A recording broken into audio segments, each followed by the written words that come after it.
it's amazing to me how whatever's vibrating in the universe gets to Kay. We don't talk during the week at all. Well, I mean, sometimes we talk, but I mean, it's not like we're trying not to talk.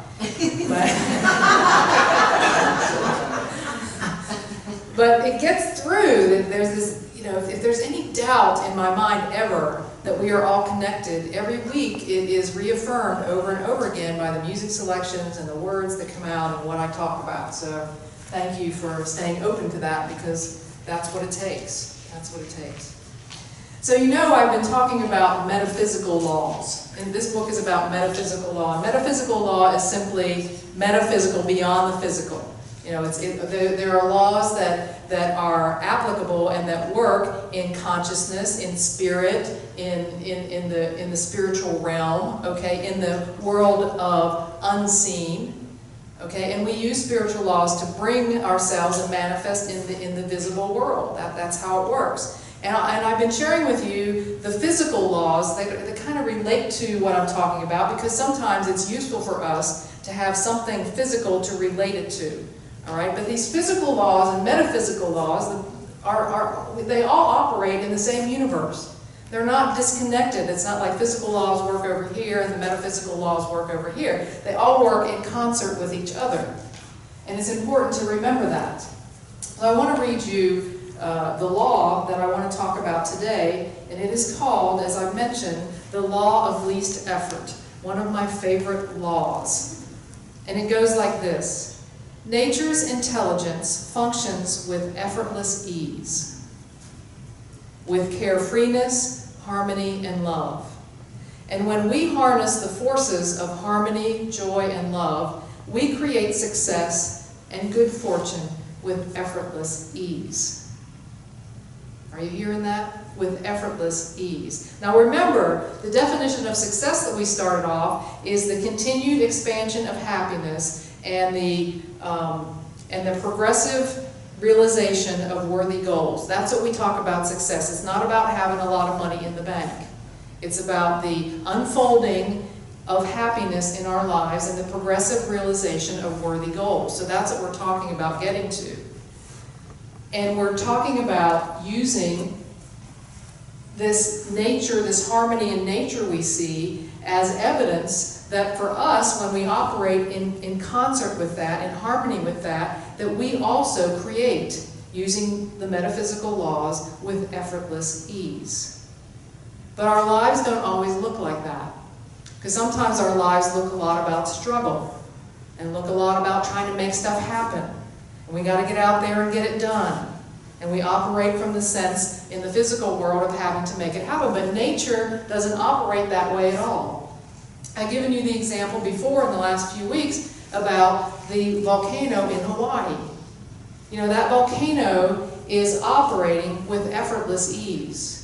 It is not thinking before it spews its lava in the air, I wonder which side of the mountain I should come down on and how many houses are going to be destroyed. It's not what it does. Nature just operates with effortless ease. It's doing what volcanoes do. It's the same thing. Have you ever seen on the Nature Channel swarms of fish? You know, those big, beautiful, like, seems like millions of fish just flowing like this around. It's like the most amazing thing. Have you seen that? And I'm thinking, you know, one fish doesn't think, what if I make a wrong turn? You know, I don't think that happens. Because everything is operating in complete coordination with this harmony and joy in the creation of the universe. If that one guy did that, he'd probably be bowled over, but I don't think that happens. It's the same thing with colonies of bees. You know, you have the mother bee, the queen bee in the nest, and you have the bees that take care of the queen, and then you have the bees that go out, and the worker bees that are bringing the pollen back in to create this wonderful elixir we call honey. And I never can imagine that it would be that the worker bee would say, oh man, I'm old, I need to retire. I want to help the queen out, and I'm done. You know, they just don't do that. They just operate with this effortless ease. Back and forth. There's one other species called the leafcutter ants. Have you ever seen that on the nature channels? Oh, they are amazing.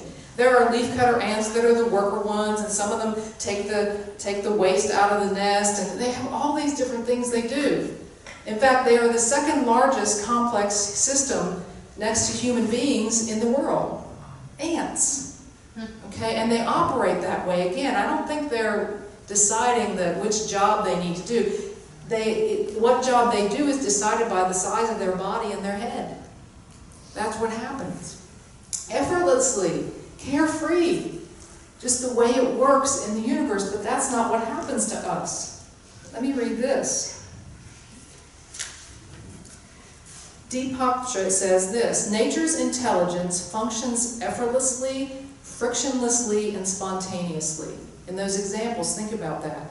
It is nonlinear, it is intuitive, holistic, and nourishing. That's the way those systems operate. And when we are in harmony with nature, we can make use of this law of least effort. Listen to this. Least effort is expended when our thoughts, words, and actions are motivated by love, because nature is held together by the energy of love. Now we know this. We exist in the energy of love. We exist in God itself. Remember I told you the story of the 3 fishes a couple weeks ago? I'll repeat it for those of you who didn't hear it. There was these 3 fish in Monterey Bay, and they went to school, and the teacher told them about water. And 2 of the fish didn't get it. They didn't get that they were in the water. The one fish realized he was in the water. The other 2 said, let's go find the water. Let's go find it. So they went off and they swam the 7 seas, and they came back. They could never find the water. And they came back and they looked up their old fish chum, and he had built the condominiums on the reef, and he had grandkids and everything. And they said to him, how did you ever find the water? And see, that's us.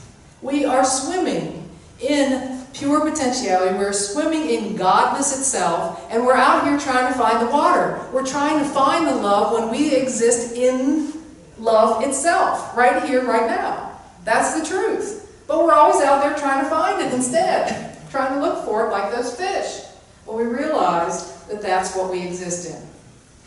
Here's what Charles Fillmore says about love. He's the co-founder of Unity. Let me read you this. He says, love is the pure essence of being that binds together the whole human family. It's the pure essence. It's this vibration that I talk about, this sea of water that we exist in that binds together everything. Of all the attributes of God, which would be like wisdom, compassion, strength, possibility, of all the attributes of God, love is undoubtedly the most beautiful. In divine mind, love is the power that joins and binds in divine harmony the universe and everything in it. It is the great harmonizing principle known to man. That's what binds us all together. Love is that love is the same quality in us that sees good everywhere and in everybody. It insists that everything is good. And by refusing to see anything but good, it causes that quality to finally be revealed in us and in everything else. That's how it works. Are we done? But we fooled ourselves into believing that that's the hard route to take. We fooled ourselves into believing that it takes less energy to hate, to judge, to blame, to want to be in control. We think that it's less energy to do that, but it's not. Think about it for a minute. How much effort does it take to be mean to that person that you don't like every time you see him? You kind of got to get psyched up for it after a while. You know what I'm saying? That's a hard thing to do. That's a hard facade to keep up all the time. The resentment, that's hard to keep up. We've fooled ourselves into thinking that's easier when it's not. What's easier is to follow our heart, to keep our heart open rather than to close it. I talked about this last week. That's much easier to do that. It's much easier, really, to live from love than it is to live from hate or blame or judgment. So a few years ago, during the presidential election season, there was a story that you might remember that I want to share with you now that illustrates the 3 practices that we can use to align ourselves with this law of least effort. So I want to remind you of this story if you didn't hear about it. During one of the rallies that Donald Trump had for his career, for his presidency, what did I just say? His campaign, forgot that word, for his campaign, Rakeem Jones decided to attend. And Rakeem was not protesting, he was not there to be a bother, but he decided he wanted to go and observe what was happening. And at one point in time, he was actually escorted out of the rally. And on his way out, James McGraw clocks him upside the face and hits him in the face. It's all on film, it was filmed that way, and just punched him right in the face. And so some months later, Rakeem showed up in court when this guy was going to be sentenced for assault. He was going to be sentenced for assault. But Rakeem, he was a special kind of guy. He actually went over to James McGraw, and this is what James McGraw, the guy who clocked him, said to him. "You know what you did, and I know what I did. I'm not going to say you were wrong or I'm wrong. I hate it worse than anything in the world. If I met you in the street and the same thing occurred, I would have said, go on home. One of us is going to get hurt. That's what I would have said. But we are caught up in this political mess today, and you and me, we have got to heal our country." That's what James McGraw said. Now, some people who overheard that didn't think that was quite the apology that was due to Rakeem. But here's what Rakeem said about that apology. He said, "It was genuine. Even if it wasn't what people expected him to say or felt like he should have said, it was him all the way around." And then Rakeem hugged him. And one of the reporters said, "Well, like, what was that about? Why did you hug this guy?" And Rakeem said, "It was more so a natural reaction." It's quite a story in my view. It's quite a story for us to dissect as it relates to the three practices of the law of least effort. The first practice that I believe Rakeem presented in this story was the practice of acceptance. Now, we don't like that word. We don't like that word because we think acceptance means it's okay when anybody does. I have to be okay when anybody does. But that's not what acceptance means. Acceptance means this is what happened, and that's the way it is at this moment. It's being with it without judgment. It's simply observing what is and not having to judge it. That's what acceptance is. Acceptance doesn't mean you'll like it even. Acceptance doesn't mean it's okay. It simply means that this is what is happening now. We don't have to try to fix it, or change it, or make it better, or be right. It's just what the universe has conspired to put in front of us at this time. So here's what Deepak says about this.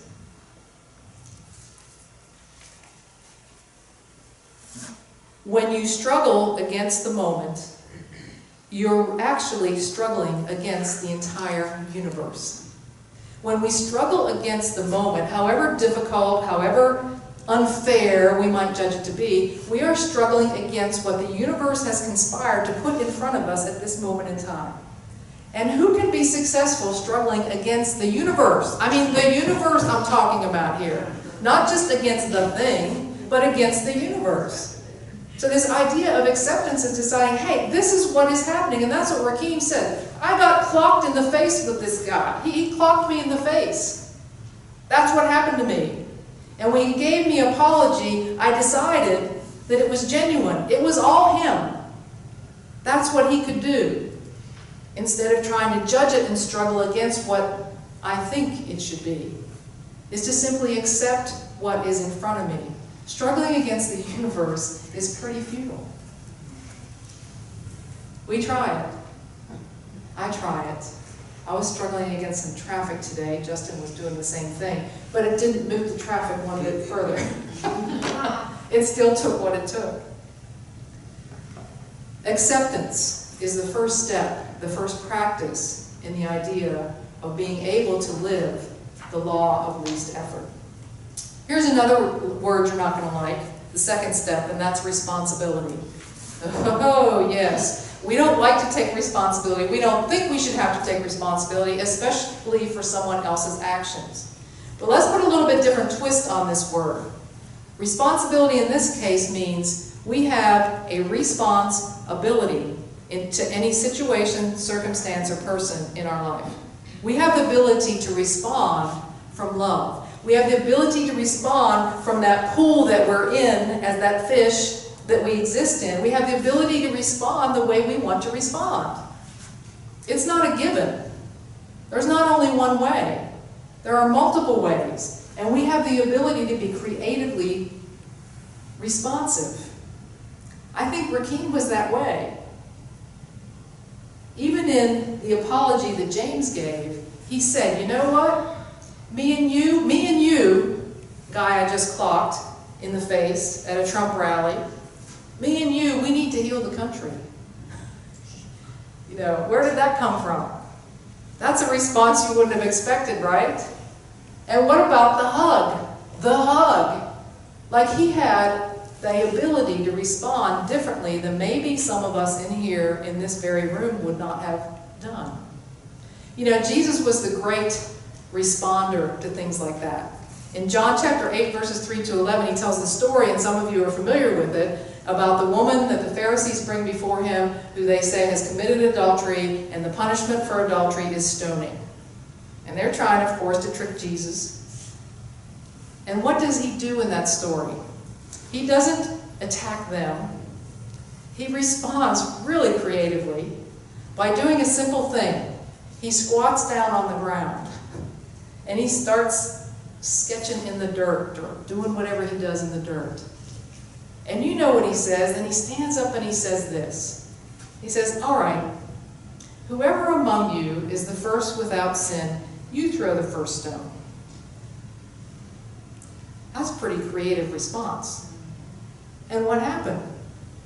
First, the elder dropped his stone, and then every single Pharisee after dropped their stone and left. You see, Jesus realized that he had an ability to respond from that pool that he exists in, that we exist in, of love. And it was much easier and less effort to respond that way than it would be to try to convince the Pharisees that they shouldn't throw the stones. Rakim knew that. That hug was much easier for him than to holding that anger inside of himself. That's the truth. The third word you're going to like the least. And it's the best word there is. So we have acceptance, we have responsibility, and now we have defenselessness. Oh, defenselessness. I mean, even in sports you have the saying, a good offense is really all about the great defense, right? There's always defense. No.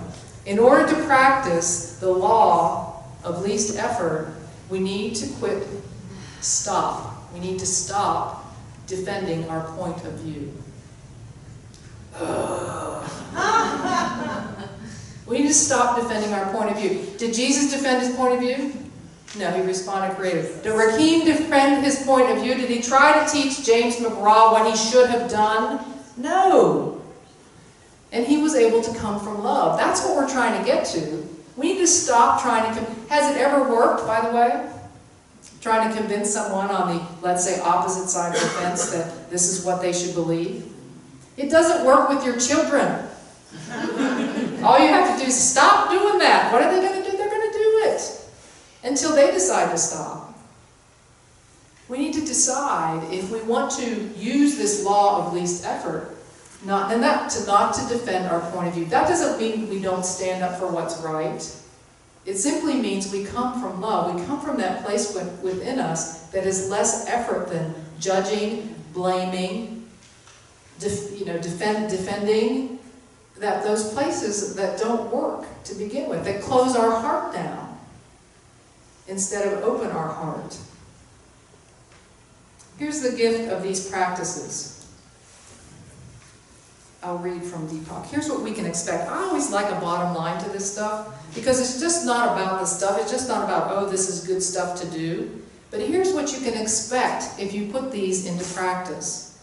When you have the exquisite, I love that word, exquisite combination of acceptance, responsibility, and defenselessness, you will experience life flowing with effortless ease. See, now don't you want some of that? If you don't, you know, that's your choice. But that's what I want. Listen, when you remain open to all points of view, not rigidly attached to only one, your dreams and desires will flow with nature's desires. It'll flow the same way the volcano's erupting. It'll flow the same way those fish are swarming. It'll flow the same way the bees are buzzing and the ants are cutting leaves. It'll flow with effortless ease if we're willing to operate this way. Because we're depending on our open heart, existing in this field of love. Then you can release your attentions without attachment and just wait for the appropriate season for your desires to blossom into reality. Have that, there's the right season for it to happen for me. You can be sure that when the season is right, your desires will manifest. This is the law of least effort. One of my favorites. So we have our affirmations. Let me tell you what they've been up to now. Remember week 1, today I will judge nothing as it occurs. Have you been remembering that one? Today, the second week, today I will give a gift to everyone I encounter. Everyone. The gift of a smile, the gift of a flower, the gift of an open door, whatever it is. Last week, today I will decide to keep my heart open. That nothing is ever worth closing my heart over. And today I would like you to consider this as we begin to practice these steps to being able to use the law of least effort, and that is, today I will accept people, situations, and circumstances as they occur. Today I will begin with acceptance of knowing that the universe has conspired, and this is what is in front of me, and I'm going to be with it. Not shy away from it, try to fix it, blame somebody for it, but I'm going to be there with it. Today I accept people, situations, and circumstances as they occur. Yeah? Mm-hmm. All right, so let's take a deep breath as we prepare to go into meditation. Take a deep breath in, and another one out. And let's settle in. Let's decide to release whatever is in our mind, and to become present right here, right now. To maybe take our attention to our heart, that birthplace of possibility, that place of love in us, and feel what it feels like to operate from love, through acceptance, responsibility, and defenselessness. Let's lift up this man, Rakeem Jones. Let's lift him up in our heart and let his actions, his thoughts, and his words inspire us to join in love.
You are amazing. You are an amazing being. Not someday, but right now.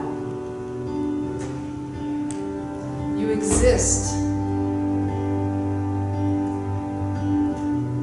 in love itself. You live in love itself, in God itself. It moves through you like it does the gills of that fish. You are amazing.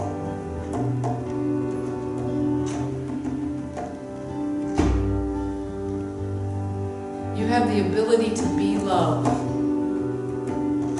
all the time. To vibrate love all the time. To be open to love all the time.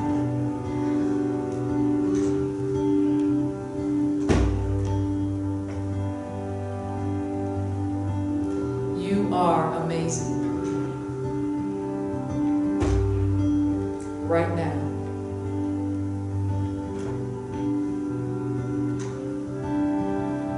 Breathing in